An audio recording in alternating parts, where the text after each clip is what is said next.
we had kept an extra chair for AI. I guess we'll keep it out of the discussion for now. So cool, I've got a great panel with me, and before I jump into the questions that I have, I would like to talk about a brief summary of what we are looking at the entire Indian media ecosystem. And as you also be aware that we are at the verge of also releasing the Pitch Madison report. So we've obviously looked at a lot of industry reports, a lot of our internal data. And what we've realized is that last year we saw that digital has almost become the largest medium in the ecosystem. But now there is also a change where digital single-handedly will be at the cusp of being more than half of the Indian addicts. That's what we are anticipating.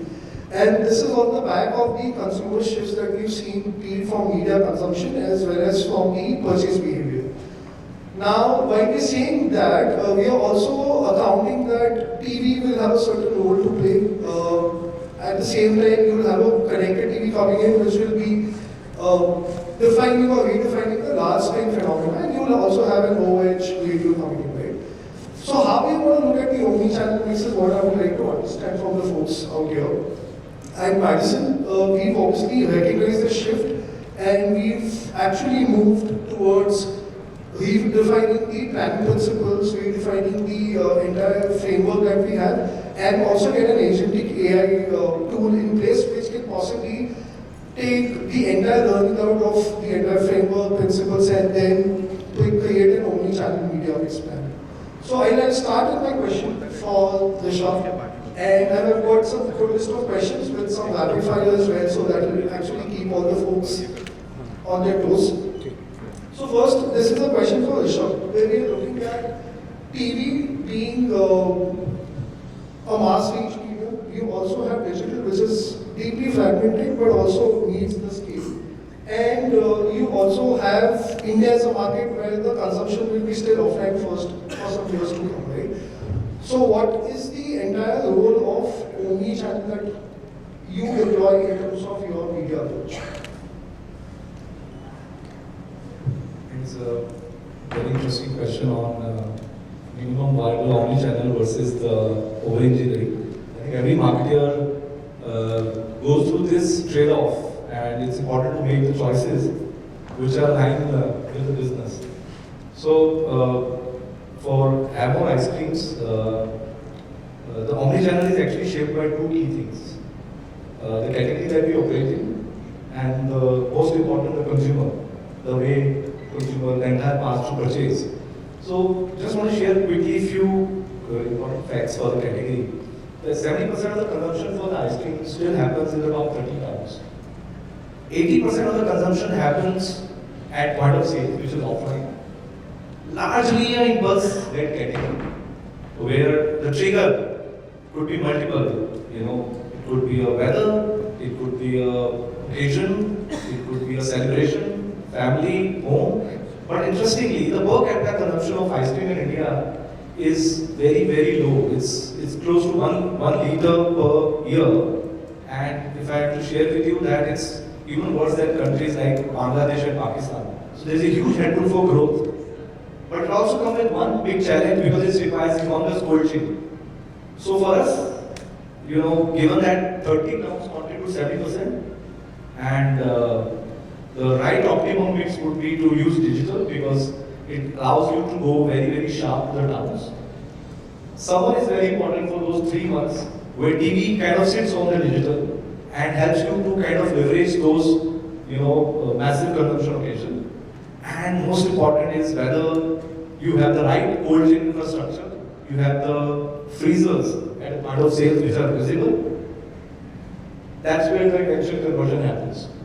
So for us, over-engineering would be if we are investing in the campaigns and the media without actually looking at a retail footprint, or we are looking at a pan-India media where there is a massive spillover. So that summarizes the way it's actually well thought, considering you are focusing on those 13 markets, and hence digital plays an important role. And during the season, you also have to outshine. So that's what it is.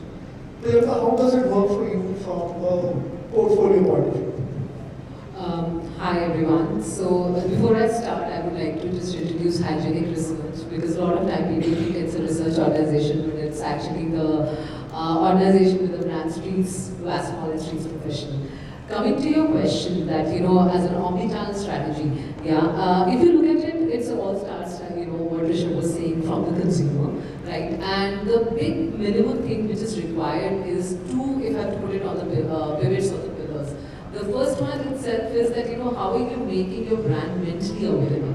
Now for that, whatever that mentally available demand channel which you need to use, it can be a TV for that matter, or it can be a YouTube for certain sections of the, going there. So it will completely depend on that. So that is one minimum thing which you require for the brands to do. And the second level of, if we are getting into any brand-related strategy, the second one is always how are you engaging with the customer now? Because that becomes, everything is very close to you. There used to be a shop which used to be a little distance to you, now it's just a 10 minutes away delivery, right? So everything is coming more and more closer to you. And hence, how do you meaningfully engage with the consumer? Now, whether you want to connect on a social platform, whether you want to connect, through a commerce platform, so it completely depends upon brand to brand. So if I have to give you an example, like, if I have a brand like Streets Professional, which really influences the stylist, for that it would be a YouTube, being the demand generation, but Instagram, which actually is an engine which connects at an engagement level. The moment I go to a street serum, which is again a very Gen Z kind of a vibe coming to, the platform will remain the same, right? The moment I go to Vasmol, right, which is a brand which is very rooted in rural and very rooted with the tier 2, tier 3, there is a role of a free-to-air channels. There is a role of a TV because appointment viewing is still relevant there, right? So demand generation or a mental availability is still very, very pertinent there.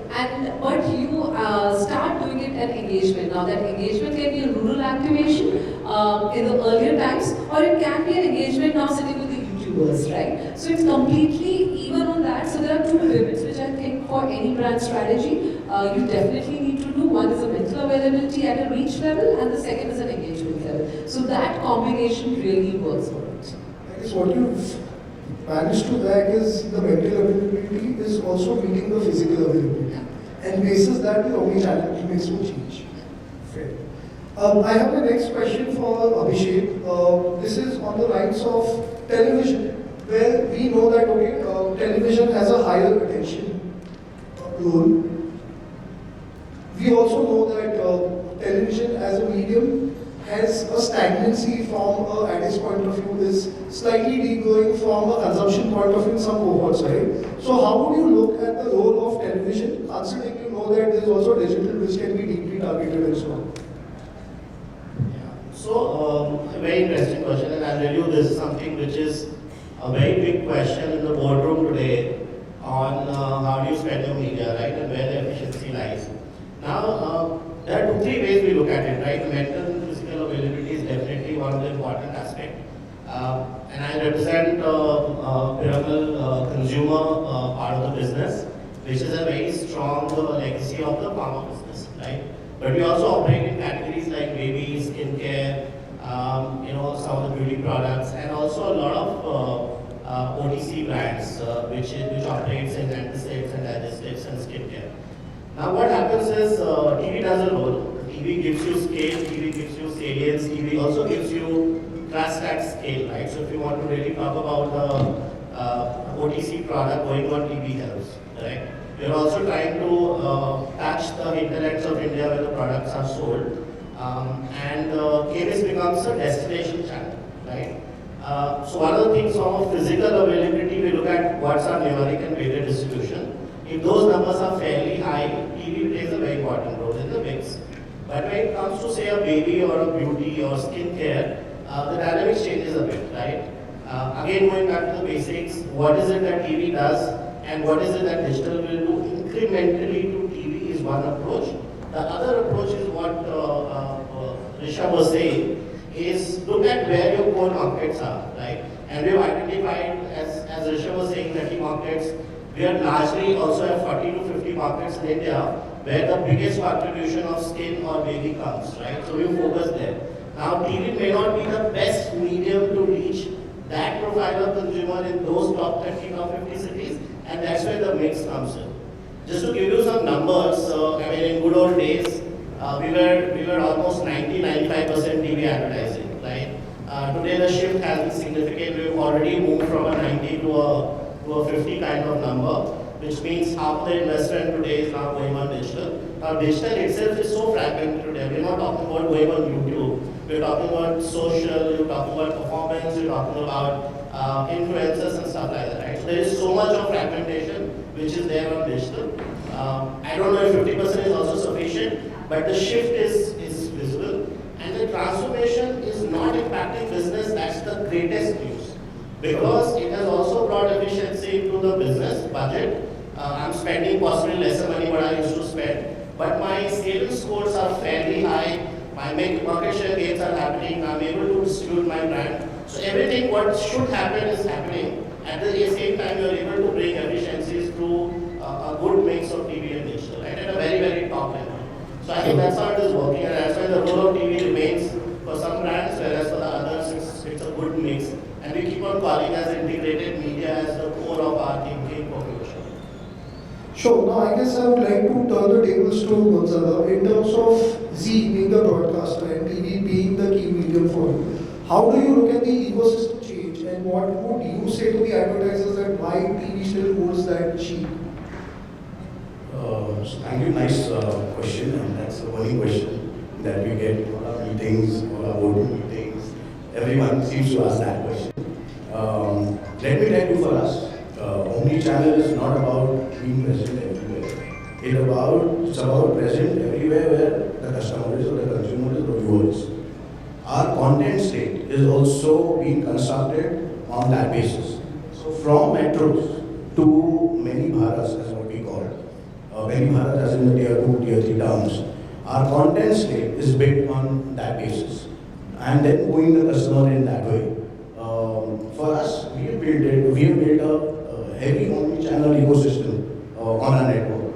Being our content being present across all the mediums. So TV, as you said, the linear medium, that gives you the mass scale. Influencers give you that credibility or influence. YouTube gives you the scale and mass again. Z5 gives you deeper engagement, which is our platform. And live events will further engagement. That also is a part of our ecosystem today. And last but not the least, the influencer ecosystem. We have built a heavy influencer ecosystem. We have almost 100 to 200 influencers exclusive to us, other than our TV influencers, which fall and walk into any household, any Indian household in every prime time. When they say what a brand is all about, that builds a lot of credibility, a lot of value. So very strong omni-channel ecosystem, other than linear, as what Abhishek just said, it's always going to be TV plus in this country. And we are fortunately available and possible touch point as the customer is concerned, or viewer is concerned, in every part of this ecosystem, which the advertisers, etc., are starting to believe in. Our pitch to all advertisers, to all our advertisers and customers is that if it's TV for certain brands, what Abhishek said, and then following up with other brands which cohorts those kind of audiences into other part of our communication, we are present everywhere. So that's our larger part of our ecosystem or omni-channel ecosystem is what narrative that we have been passing on for the advertisers to take a note of. I can tell you very proudly, YouTube itself, okay, all our handles put together, we are about 60% of YouTube viewership. That's how big is the Z omni-channel ecosystem. I can say that. I mean, as late as YouTube you can consider. Z5 today is building content not only in one Hindi area. We have built 7 Z5s in Z5. So a customer or a viewer sitting in Tamil Nadu or Kerala can just buy a subscription of Z5 for 49 rupees and watch the content that he believes in his own language. Today India is not about only HSM or Hindi. It goes beyond Hindi heartland. It goes beyond the regular mechanisms or regular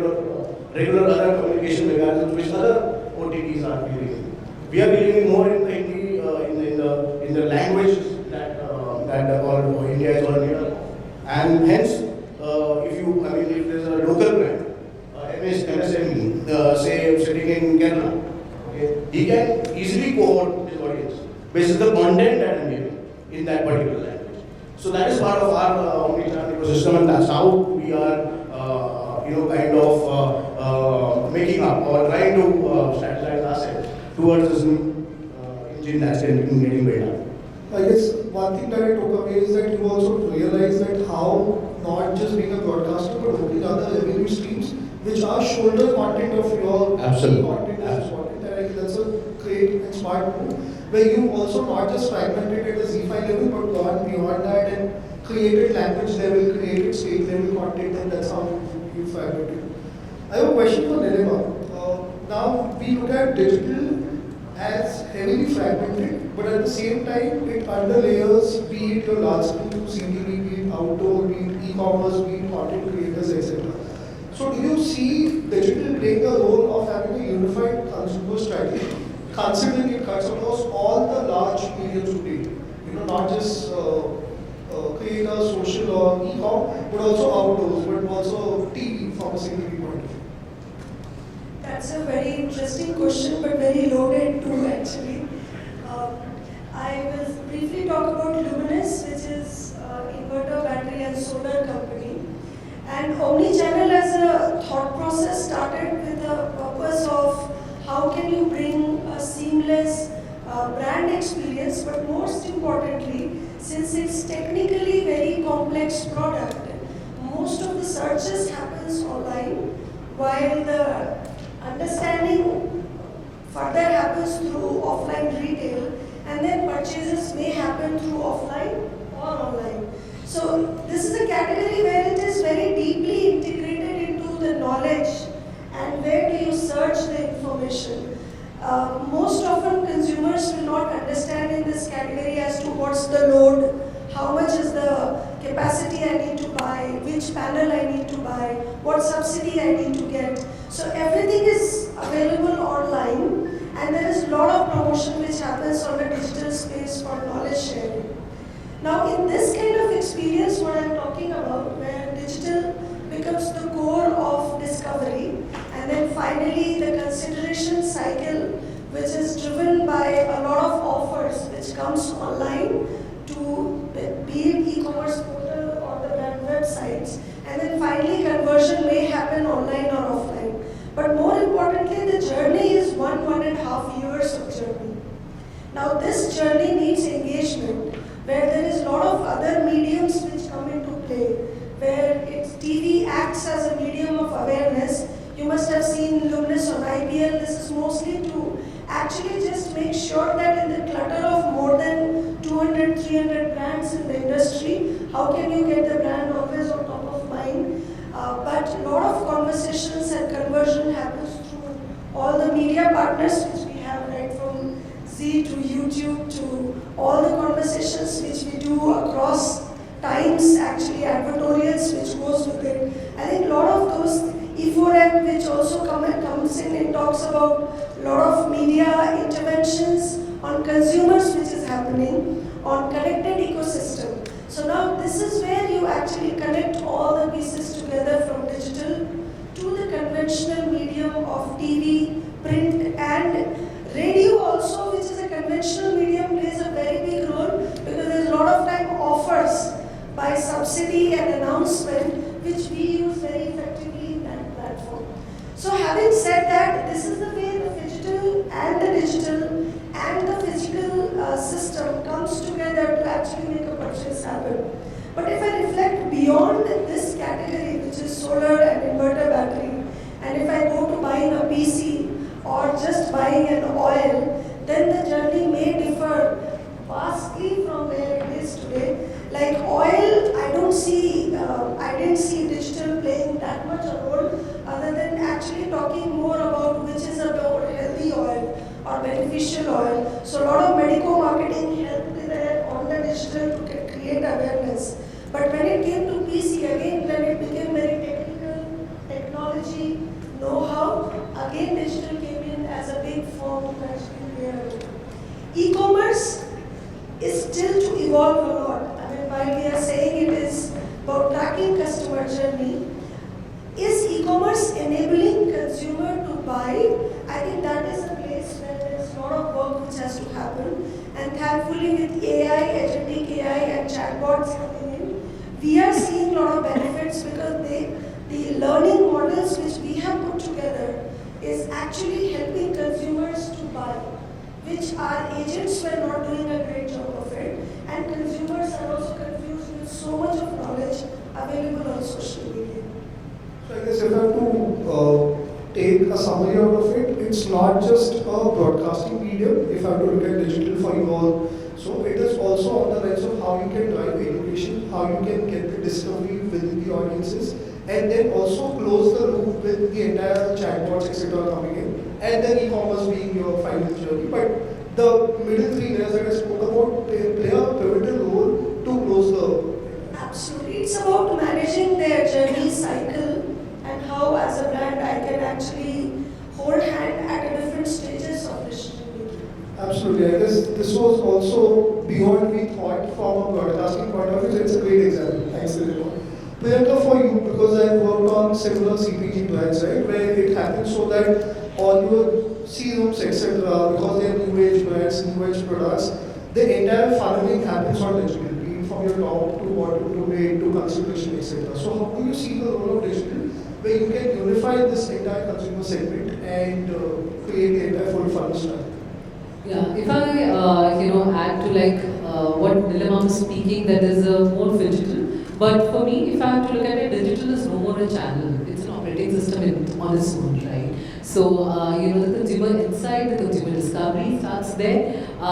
The influence to the consumer continues to be there, whether it's forms of influencer or your big celebs, whichever forms you want to do. And then actually the culmination of your e-buying, which is on the commerce side, also ends there. So I think that's where if I look at it, the digital is right now more of an operating system. Also, what it really, for a lot of brands which I handle, is definitely what TV is not able to do is what digital gives us a feedback loop, right? So, what is strategy which you would have implemented and see any action from a track, from multiple other levers, you can only make any changes after 3 or 4 months. But what digital gives us, that strategy can be gears, can be shifted within few weeks, right? If things are not doing. So that cycle itself shortens a lot, and hence that really gives your strategy is, even your signals, which digital system give it back to you, you are able to modify and able to deliver a better customer experience,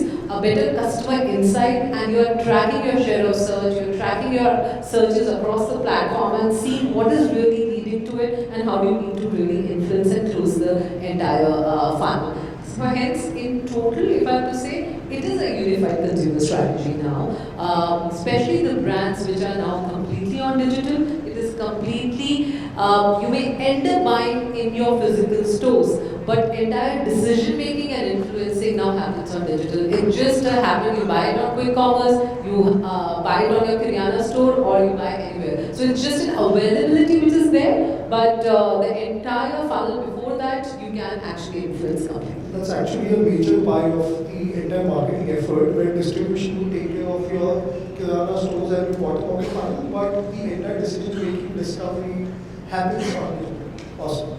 Now, one question for Abhishek, right? Because you also spoke about how you have brands which are into healthcare, with especially targeting to mothers, especially targeting on scale, etc.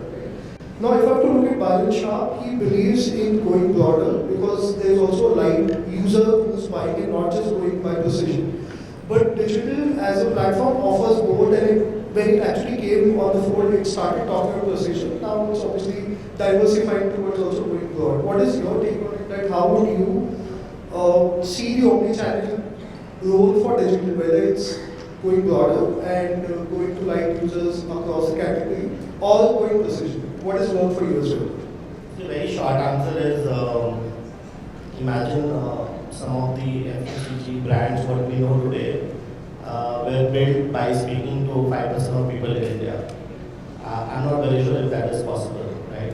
So I that we need to be wider, right, to start with, and then find the relevant audience to start narrowing it down where you see the maximum conversion happening.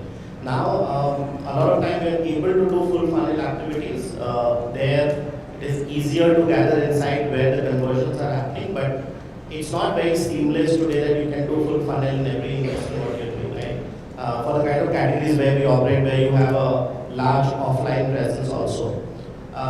So it's always better to go wider and then converge where you see the traction is happening. And there are various ways of looking at it. I mean, the good old classical ways of looking at your brand health metric, going up through PhDs, online, offline and all, or by just looking at your search volume or plans views and stuff like that, which is working in your favor also. Some of these things which we do, but we start with more wider approach, if you really ask me.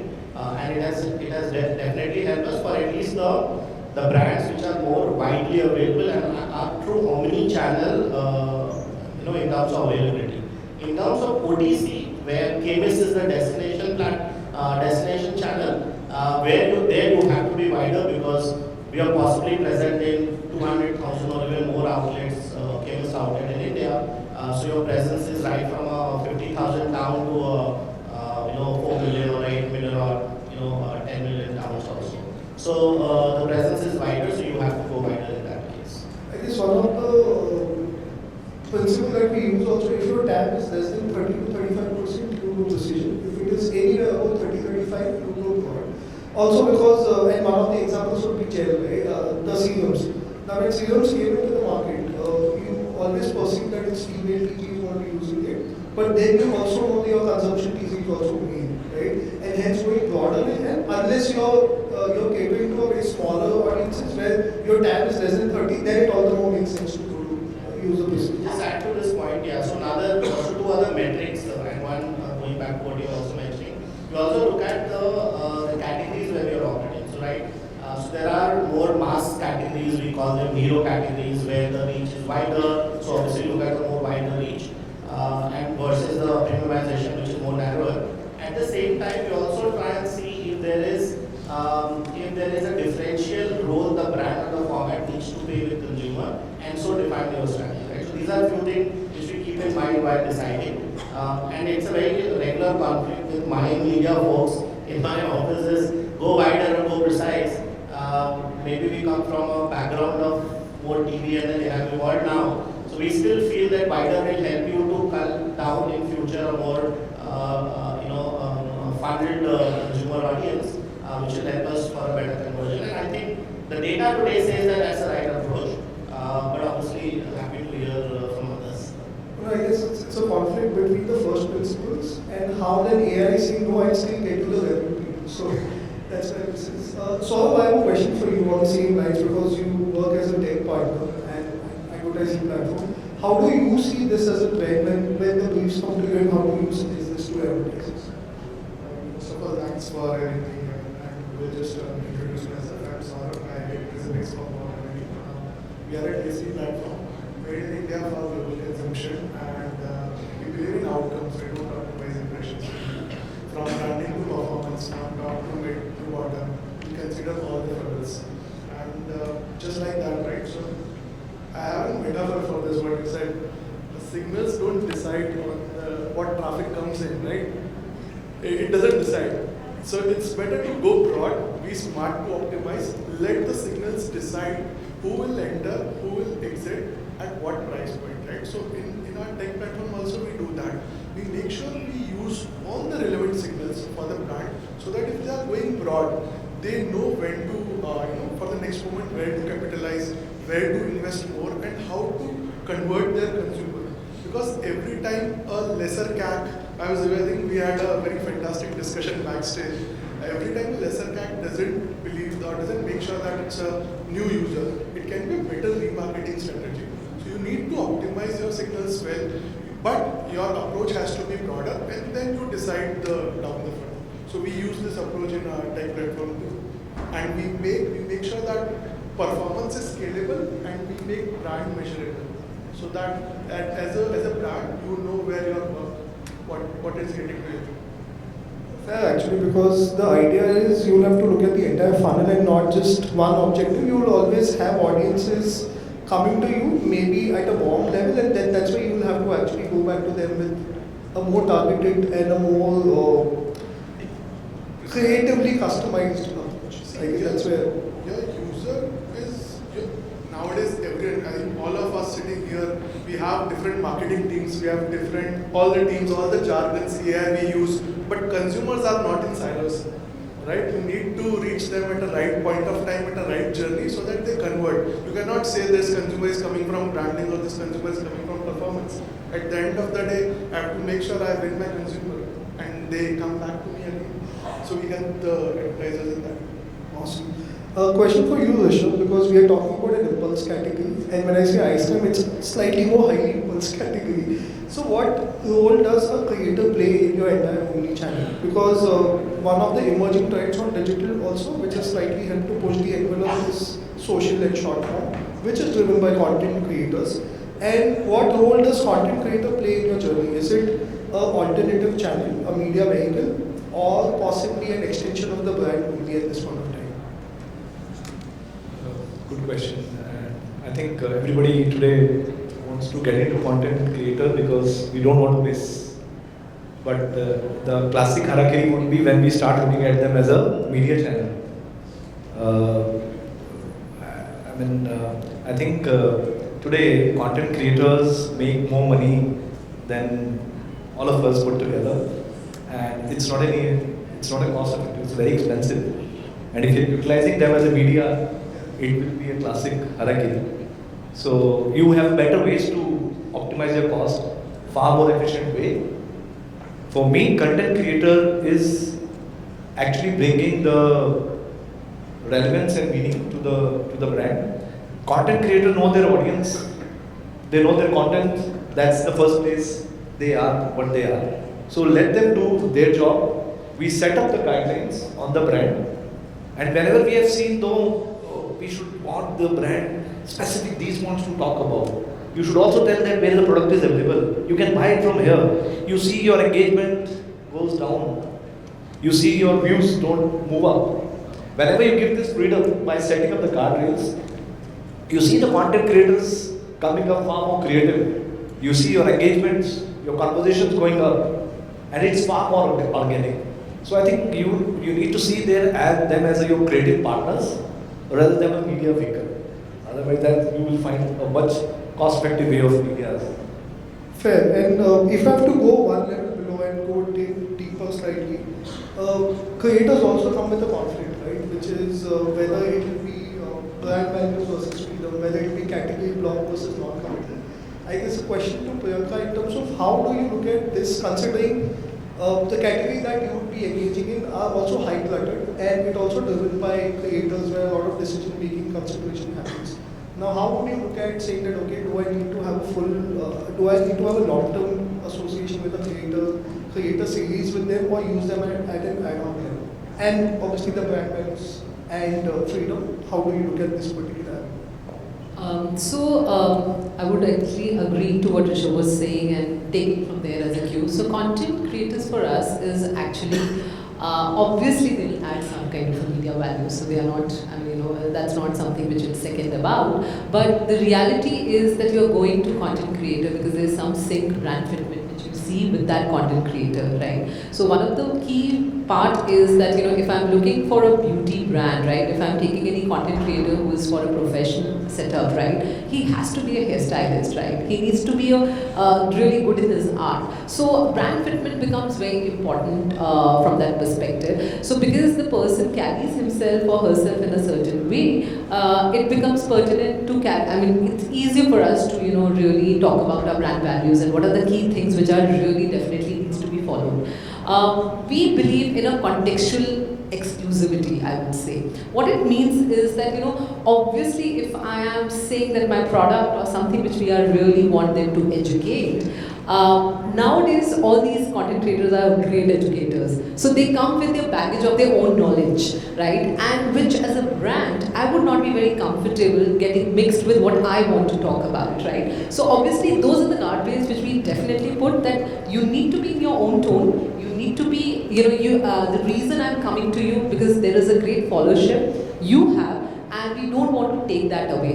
But at the same time, it needs to be a great brand fitment. It can't be tinkered with the brand which brand wants to talk about. So, if certain thing has an omega-3, it can't be that A, B, C, D getting added, right? So I don't want a further getting education being part to it. So that is very important. That's the balance which we created, which is like, and hence we internally talk about contextual exclusivity, which we talk to the content creator. Coming to that, a long-term versus a short-term kind of part. So because fortunately Streaks as a portfolio has a large canvas of brands in the portfolio. So when we go to a content creator, there is in a way we go and are looking for a large kind of a portfolio conversations which is happening with the content creator, because that you would see that content creator would be using some or other person. It can be a daughter or a son or a mother and a father or anybody, right? So the ecosystem is involved. So the content creator until unless is purely doing his art.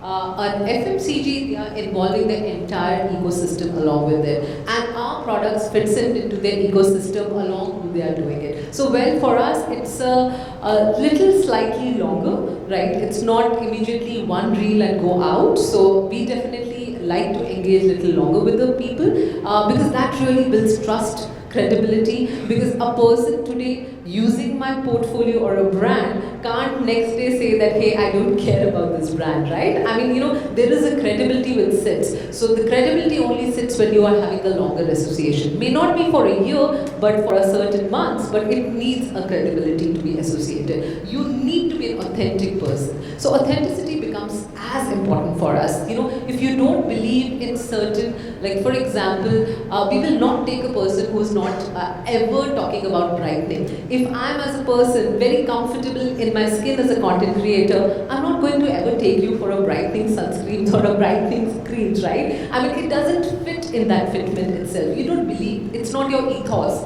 right? So those are the parts which comes very naturally. So authenticity is very important, and hence all the stuff for us really on its own gets more organic because you're really organically using them.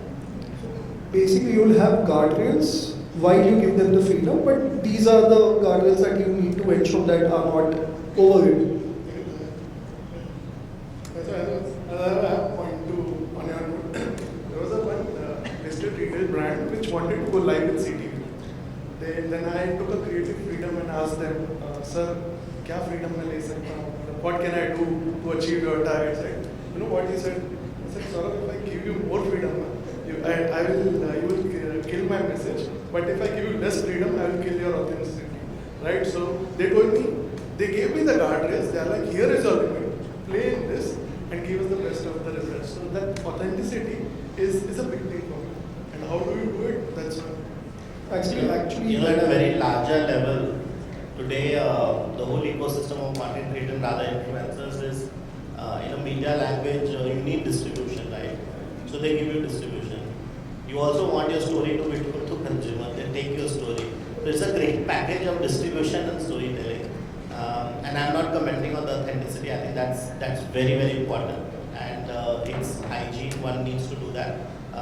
The categories like skincare, beauty will follow a different kind of authenticity versus healthcare, where claims are very important. So you can't just stick it around 10 seconds में ये काम करता है. You can't go and say no 15 seconds में लगेगा. No, it works in 10. You have to say 10 seconds, right? So those kind of things are there. But I think the way the whole community has increased and the way it's now a part of the investment decision making and a part of our annual planning, that itself says that how it is helping us both in terms of media, salience and storytelling. So I think that's how the evolution. So in fact, a follow. And we are ready-made, available in this space. Yeah, you just established that. So we, last 2 years back, 1 year back, we launched an entire influencer ecosystem of our television artists. We didn't call it influencer, we call it influencers. So all our television artists, which gives you the trust, the reliability, by walking into, which I mentioned earlier, they build the trust, they build advocacy, which is more important for any influencer or an influencer activity that gets carried on. And we've done work with various brands to build this further, and we are here to build it further and further. That's on the lines of having more familiarity than the credibility. I guess you have to have a balance between both, is how you look at it. I guess I had a follow-up question for Abhishek, and I'll come to Neelima after this.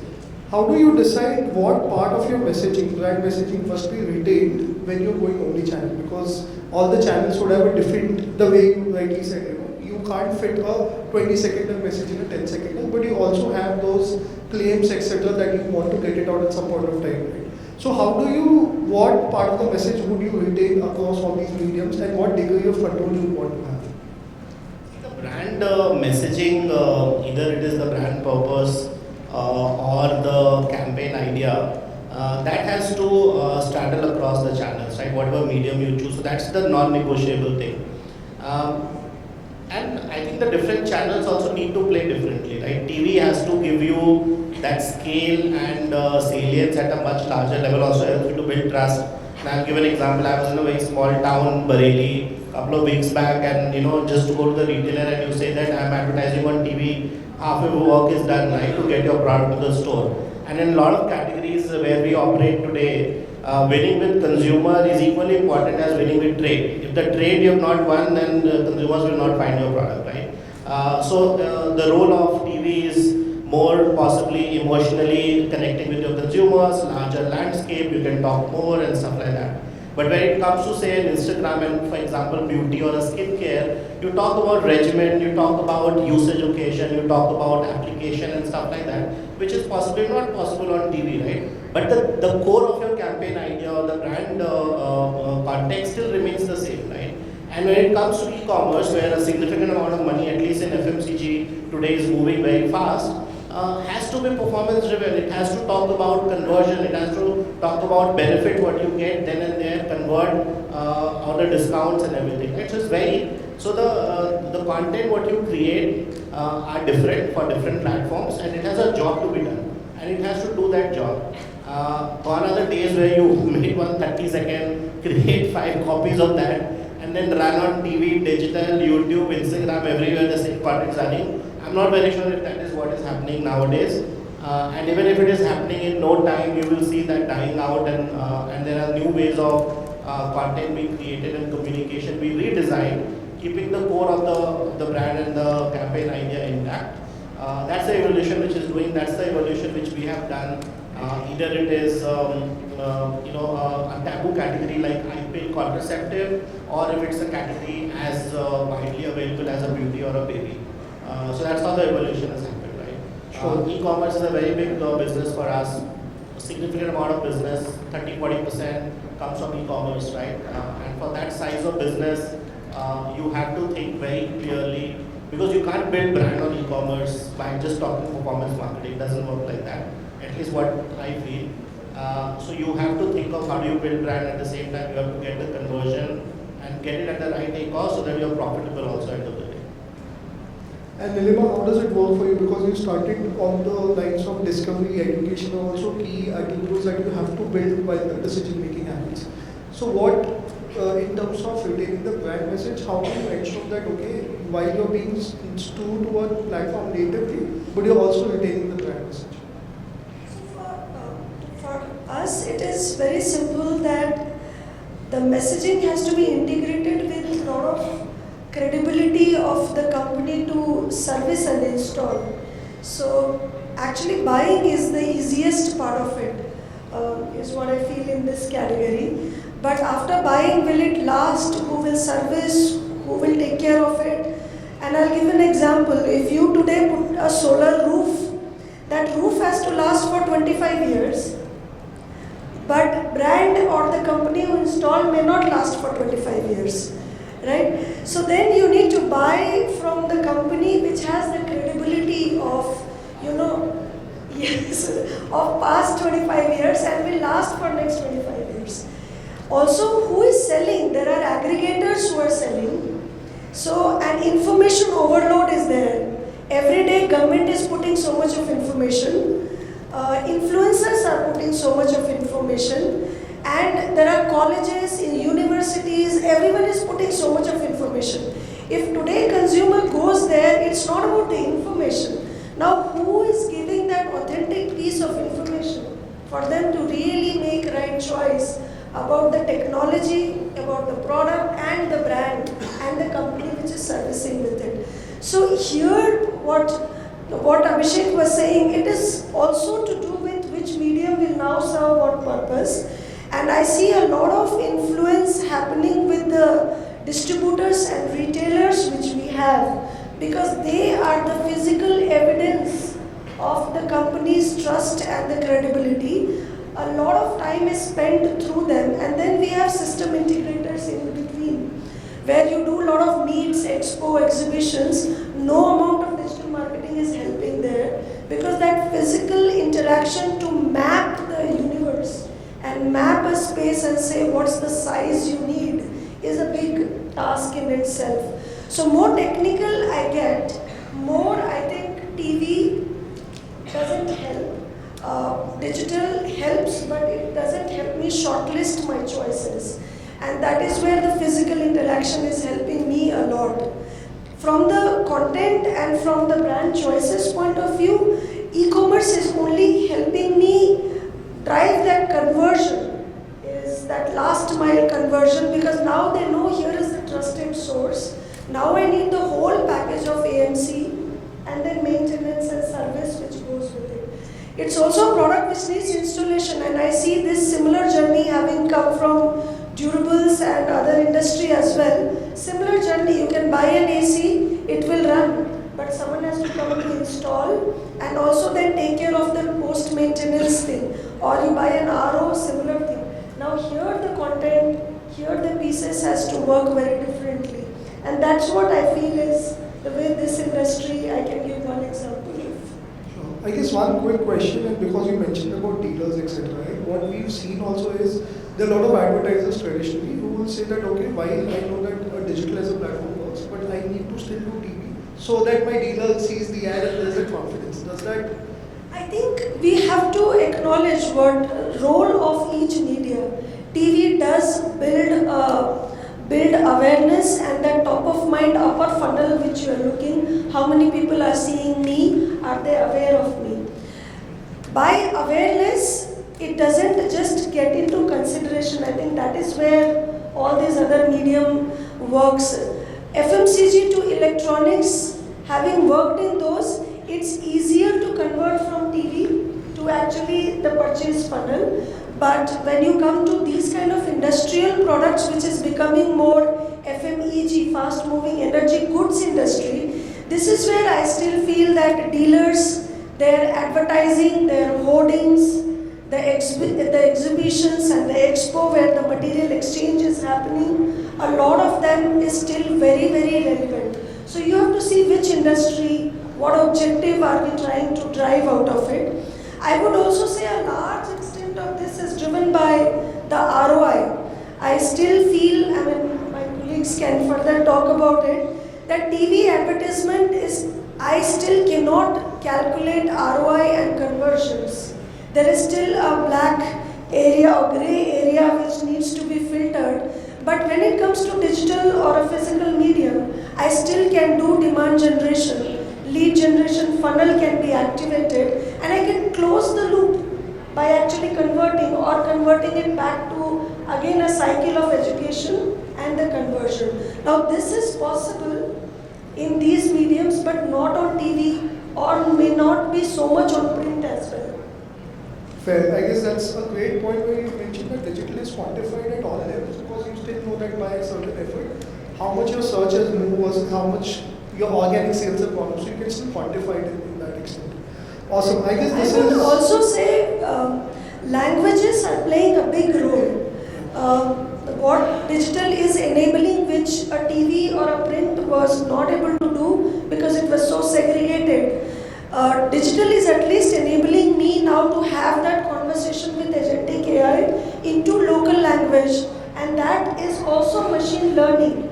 So that is further giving me more leads towards converting, because it's learning, giving better choices, better recommendations to the consumers, which was not the case earlier with any other medium. I think that's where CTV helps. Right? Exactly. So CTV actually benefits. Linear to your digital Absolutely. and the brand's message and promise has to be stayed. The language and ad format will change. A song will remain song, but a remix will add the third. Well said. Okay, now we'll go to the, I guess we have just 5 minutes left, so we'll go to the rapid fire zone. Not typically rapid fire, but rate channels or platforms in order of trust, in order of delivering trust. And the channels would be TV, print, radio, YouTube, OTT, and Instagram and creators. And for each one of you, please do rate it that order only. You want me to repeat it again, if that helps? It's TV, print, radio, and then within digital you will have YouTube, you will have OTT, and you have social. And this is for delivering trust. Which channel would you rate first? And yeah. Hello, looking at me, I You have both. am I biased? We know the answer. All yours. But as I mentioned while I was talking, each medium has its own merits, and in our ecosystem, I told you what kind of parameters or what kind of elements I'm trying to build through these mediums. So, I will always, whatever I say will turn into a biased statement. But yes, apart from, just to answer your question, as far as visibility is concerned, we did a lot of stuff as far as state television is also concerned. We took a KPI ourselves and have delivered, Tom and Mind Measure kind of parameters for various brands. So yes, there is some kind of measurement still possible on TV, but as you rightly said and everyone is saying, apart from this, we need the conversions happening. So probably that's where we have our other part of yours.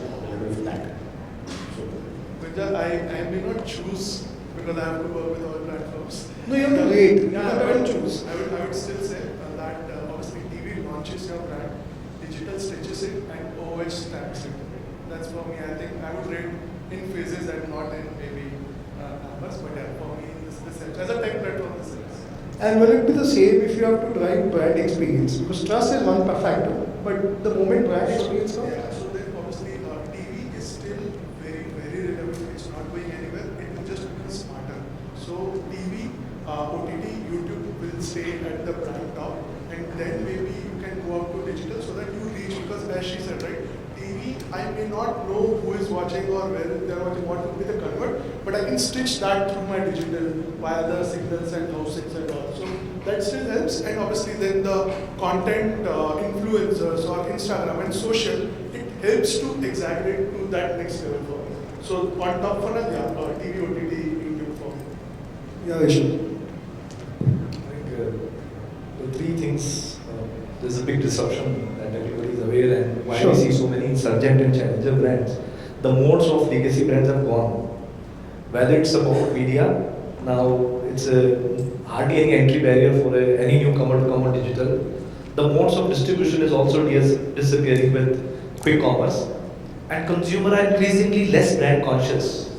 Now the quantum of brands I see at my place, there is a gradual shift in new brands, at least moving the needle a little bit. So I think more than the media piece, it becomes important for the brand also, because trust is a function of product experience, post-purchase behavior. That becomes the most critical. So if you're delivering it consistently, that's where the brand trust creates.